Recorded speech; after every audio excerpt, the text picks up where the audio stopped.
Hello সবাইকে, সবাই কেমন আছো? কুহেলি ব্লগ পেজে তোমাদের সবাইকে জানাই স্বাগত। আজ চলে এসেছিল আমার বাবা। তো বাবা এসে কোনো রকমে দেখো হাত পাটা দুই চলে এসেছে তার নাতির কাছে। তো একটা নাতি তো স্কুল গেছে, তো যেহেতু এই নাতিটা এখন বাড়িতে আছে, তো দেখো এখন নাতি দাদু আর নাতির এখন ভালোবাসা চলছে। ননও কিন্তু আমার বাবাকে চিনতে পেরেছে, জানো তো, সেও কিন্তু দেখো চুপ করে শুয়ে আছে। তারপরেতে বাবা কী সব নিয়ে চলে এসেছে, এই বলটা পাঠিয়েছে আমার মা। বলটা পাঠিয়ে এখন আমার দুই ছেলের মধ্যে লাগিয়ে দিল দিদু এখন মেলা থেকে তার বড় নাতির জন্য বল পাঠিয়েছে, কিন্তু ছোট নাতির জন্য পাঠায়নি। তো এটা আমারই দোষ। মা আমাকে জিজ্ঞাসা করেছিল ওর জন্য কি কিনবো, আমি বলেছিলাম কিছু কিনতে হবে না। তো কি করে বুঝবো এরকম ঝামেলা হবে? এই আমগুলো জানো তো আমাদের পাশের বাড়ির গাছের আম। সব আমগুলো আমাদের বাড়ির সামনেতেই পড়ছে, আমরাই কুড়িয়ে এখন টক চাটনি কত কী সব খাচ্ছি। তারপরে তো আজকে যেহেতু করে নেবো পটলের ঝাল, তো পটলগুলো প্রথমেই নুন হলুদ মাখিয়ে রেখে দিয়েছিলাম, তারপরে এগুলোকে ভেজে নেব। পটলের ঝালের আর ঢ্যাঁড়সের ঝালের একই মশলাটা হচ্ছে তোমার সর্ষে আর জিরে। তো এই মশলাটা বেটে পটলের ঝাল কিংবা ঢ্যাঁড়সের ঝাল করে দেখো, খুব টেস্টি হয়, মানে দারুণ খেতে হয়, মানে এটা দিয়েই পুরো ভাত খাওয়া হয়ে যাবে, এতটাই টেস্টি হয়। তো বাবা যেহেতু এসেছে সেই জন্য আজকে অনেক রকম খাবারও বানিয়ে নিলাম। পটলের ঝাল করেছিলাম, পোস্ত করেছিলাম, আর করেছিলাম তোমার ট্যাংরা মাছের ঝোল, আর ছিল পাট শাক। তারপরে তো আমরা দেখলাম আমার ছেলেও স্কুল থেকে চলে এসেছে। এত পরিমাণে গরম পড়েছে যে কি বলবো, আসা মাত্রই ওই জন্য একটুখানি বসিয়ে ওকে একটু নুন চিনি আর লেবু দিয়ে শরবত করে দিলাম। এই সময় বাচ্চাদেরকে কিন্তু ঘন ঘন জল খাওয়ানো কিন্তু খুবই দরকার, তাই না বলো? তো দেখো ওকে এখন নুন চিনি লেবু দিয়ে শরবত করে এখন ওকে বললাম খেয়ে নিতে। তো যাই হোক, খাওয়া ওর হয়ে গেল। তারপরে তো আমার একটা পার্সেল চলে এসেছিলো। পার্সেলটা এটা আমি অর্ডার করেছিলাম পয়লা বৈশাখের জন্য। তো দেখো পয়লা বৈশাখ তো পেরিয়ে গেল, কি আর করব, আজকে এসেছে পার্সেলটা। একটা নাইটির অর্ডার করেছিলাম, নাইটিটা কিন্তু খুব সুন্দর এসেছে, দেখো আমার কিন্তু বেশ পছন্দ হয়েছে। সামনে আবার চেনও রয়েছে, ওপরের কাজটাও কিন্তু খুব সুন্দর।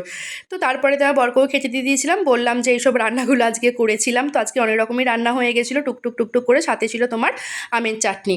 তো তারপরেতে সবাইকার খাওয়া দাওয়া হয়ে গেছে, এরপর আমি এখন খেতে বসেছি। দেখো নতুন নাইটি কিন্তু আমার পরা হয়ে গেছে, পয়লা বৈশাখে নাইবা পড়তে পারলাম, আজকে পড়ি এখন ভাত খেতে বসে পড়েছি। এখন বাজছে 3:10-15। আমি প্রতিদিন এই সময়তেই ভাত খাই, সব কিছু সেরে সুরে এই সময়তে ভাত খেতে বসি। খাওয়া দাওয়া করে একটু রেস্টও নিয়ে নিয়েছিলাম। তারপরে দেখছি দরজা দিয়ে কি যাচ্ছে, বাবা গিয়ে দেখি ফুচকা। কি আনন্দ, আমাদের তো আনন্দ আর ধরে না। ফুচকাটা কিন্তু খুব সুন্দর বানিয়েছিল, জলটা দেখো গন্ধরাজ লেবুর পাতা দিয়ে, তো খুব সুন্দর টেস্টি হয়েছিল। সাথে নিয়ে নিয়েছিলাম চুরমুর।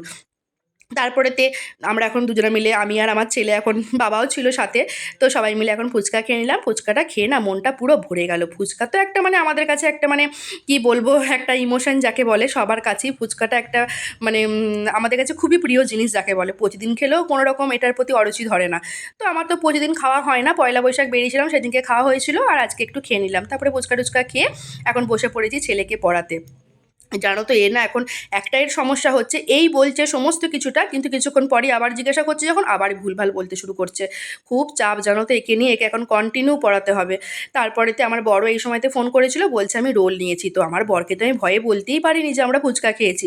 আমি বললাম ঠিক আছে, তার জন্য দেখে একটা হোয়াইট কাবাব নিয়ে এসেছিলো ছেলের জন্য। তো বড়টা যেহেতু রোল টোল খেতে পছন্দ করে না, তো ওর জন্য হোয়াইট কাবাব আর আমাদের জন্য রোল নিয়ে এসেছিলো। তো আমরা বললাম ঠিক আছে, তো কোনো অসুবিধা নেই, আমরা আজকে ডিনারে রোল দিয়ে সেরে দেবো।